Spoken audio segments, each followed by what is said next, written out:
Hi, I'm Adam and welcome back. Now, the weather in the UK has been absolutely dreadful this summer. It has been raining a lot. Today, I've just thought I'm gonna face it head on, go out in the rain and try and make some interesting photography.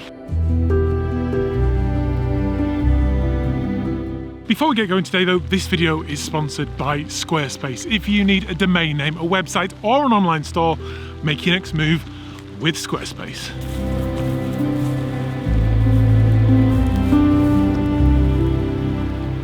Today there are going to be some challenges. First and foremost, I think creatively, trying to make good pictures in these conditions is not all that easy. Now I do have this beach which I'm heading down to with the cliffs and the rocks and stuff in the foreground, which are going to provide some interest, but it's very flat light. It's also quite grey. I think the long exposure is going to help with that. The second big challenge is going to be technically just keeping things dry, and obviously that's not going to be totally possible. I think this camera here, which I'm talking into, which is not waterproof, is going to be the biggest challenge. I have this sign here which says no access and the path is closed, but the path is not closed.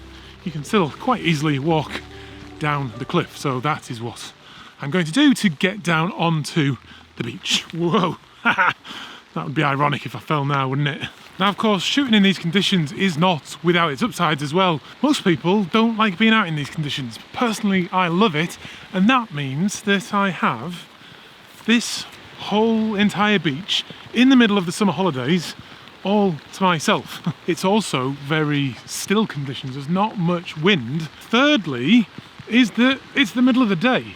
If you know you're not going to have sunset conditions and it's going to be overcast and grey, you can shoot at any point in the day. You don't have to wait till 9 o'clock in the evening for that golden light. So I can be efficient with the use of my time, which personally I really like.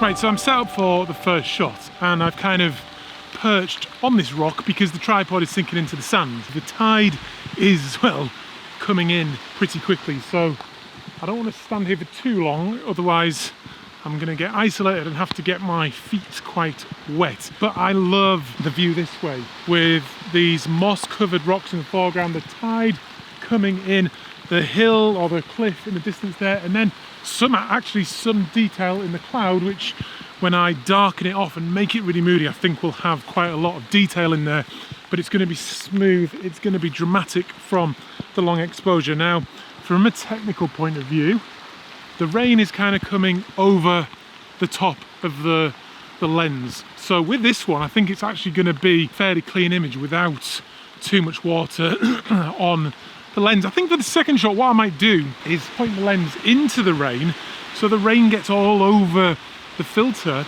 and we end up with a soft kind of effect to the image, which I think might work. But for this one, getting the filter on is going to be the challenge. So let me just get the filter out of the packet and whack it on as quickly as possible. A little bit of water did get on it then, I think. So we now need to adjust the exposure time. 30 seconds at, let's go up to ISO 200. I think that's looking pretty interesting. I am focusing on the rock just down here. Fire that off. And then we just need to wait 30 seconds.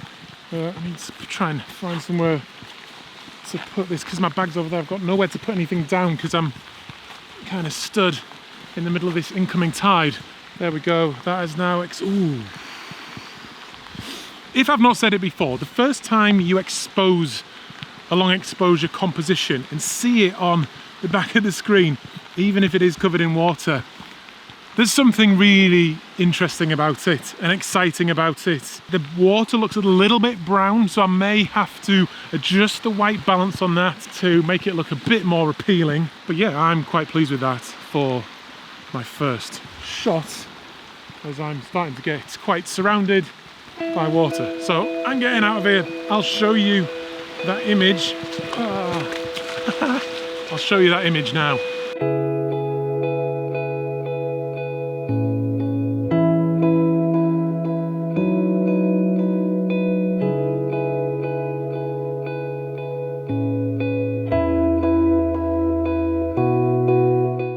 set up for a second shot, and I have actually just taken the image, and I was going to use the rain running down the filter to make that effect I was talking about. But what I've discovered, and what I should have thought about really anyway, is it's a very wide angle, and the rain's actually eased off a little bit. The rain isn't running down the filter because of the wide angle. I'm then seeing all of the raindrops in the image itself, which is definitely not what I want. So I think what I'm gonna have to do is try and shelter the lens while I shoot it. I have a second coat, which I think will probably do the job, if you can still see me, that is. Try the back of it off as well, I think.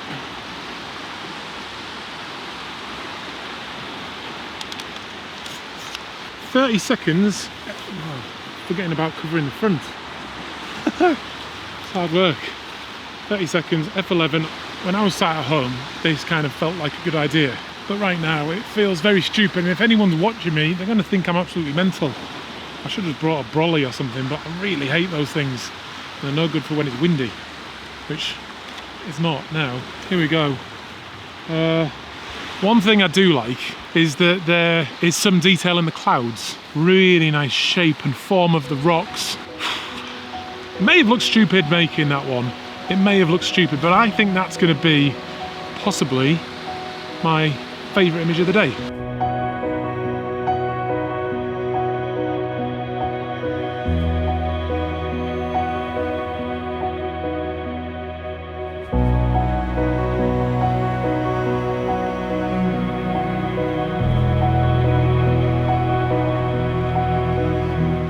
Right, so I hope you enjoyed that time lapse. I'm quite pleased with that one, but I am, hang on, let me just give you a little light, because it has kind of stopped raining now, but I'm also just waiting for the tide to come in a little bit, because there's a section of rocks here which I really love, and as the tide washes over them, they're going to be that lovely anchor in that long exposure image. It's also now, because it's brightened up, looking much more blue sky, blue light, but it's just a matter of now waiting. And while I do wait, I think it's a good time to remind you that this video is sponsored by Squarespace. Now, in my opinion, Squarespace is just the best place for photographers to build their website.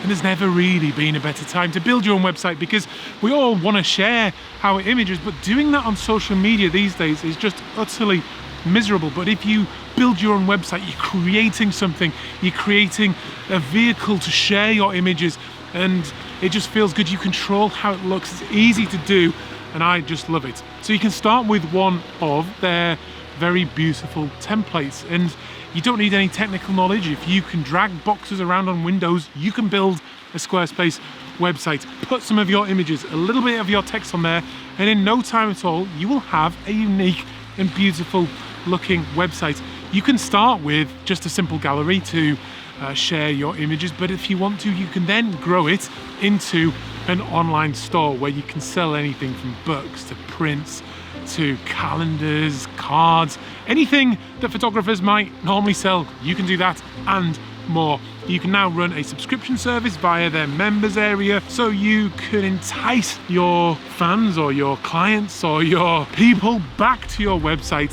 time and time again. I've used them for many years, and I have never looked back. So go to squarespace.com to start your free trial today, and then if you like what you have created, use the offer code FIRSTMAN. That's FIRSTMAN.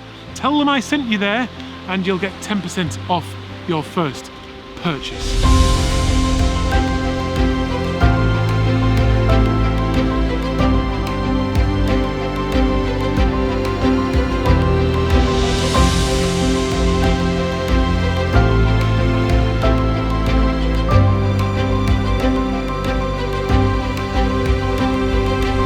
Today is actually reminding me really strongly of the day I visited, on one occasion, I visited Durdle Door down in Dorset. Very famous place for photographers, and it was on a day just like today where it was absolutely tanking it down, and I was brave enough to get out in that, and it rained all morning. I got very wet. It was difficult, it was challenging, but as soon as I hit that beach, the weather turned and it became beautiful and lovely conditions, beautiful blue sea, and I had the whole place to myself. Now that beach is famous for being extremely busy, and I would have hated it when it was like that, but it was an absolutely glorious moment that I had to myself because I braved the rain. The conditions, surprisingly now, are way better than I thought they were going to be, and this scene, I think, is looking absolutely beautiful. I've tried a couple of little things already. Because there isn't any rain, there's not going to be any need for the 16 stop filter. I can put the wide angle on, I can put the 6 stop filter on and capture some of the waves washing around this rock here. It's still a lovely long exposure. I do have an issue with some ships in the distance, but this image is going to be my favourite kind of long exposure image. My knees may end up getting wet in a second, but it's that sort of image where it's very simple. You've got the anchored static object of the rock with the green moss on, the seaweed, that's the subject. And then you've got all the movement in the water, because I'm only doing about a second long exposure, but it's ethereal because we've removed a lot of the contrast by smoothing the water out.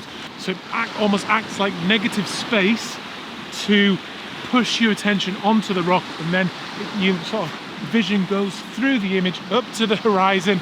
Then you see the sky. It feels ethereal, it feels nice, it feels comforting to look at, and that's what I'm trying to create with this final image of the day. So the tide's coming in really quickly. I'm at f16 because I want a slightly longer exposure, and it is quite bright now, but I want my exposure time to be around a second, which it is.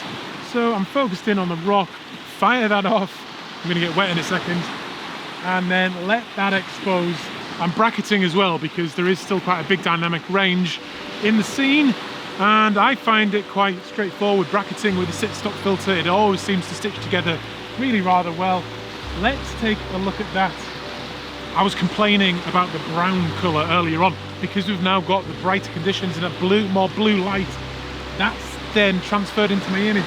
I'll show you that image in a minute, but I've loved this little trip out because I wasn't expecting anything. I was frustrated with the weather, and I've decided just to stick it to that, and it's turned out so much better than I thought it was going to. And I don't know why I'm surprised by that, but I am, because it happens so often, getting out in the bad weather, getting out in the rain. But even on days like this, you get these little moments, and this moment right here has made this whole trip absolutely worth it. I am buzzing. That's why I love landscape photography, and I think that's why you should follow this channel as well. So hit that subscribe button and that bell, and I will see you on another video very, very soon. If you want to support my work as well, check out my website, check out my book, pick up a print. Yeah, but that's enough. I'll show you that image now. See you.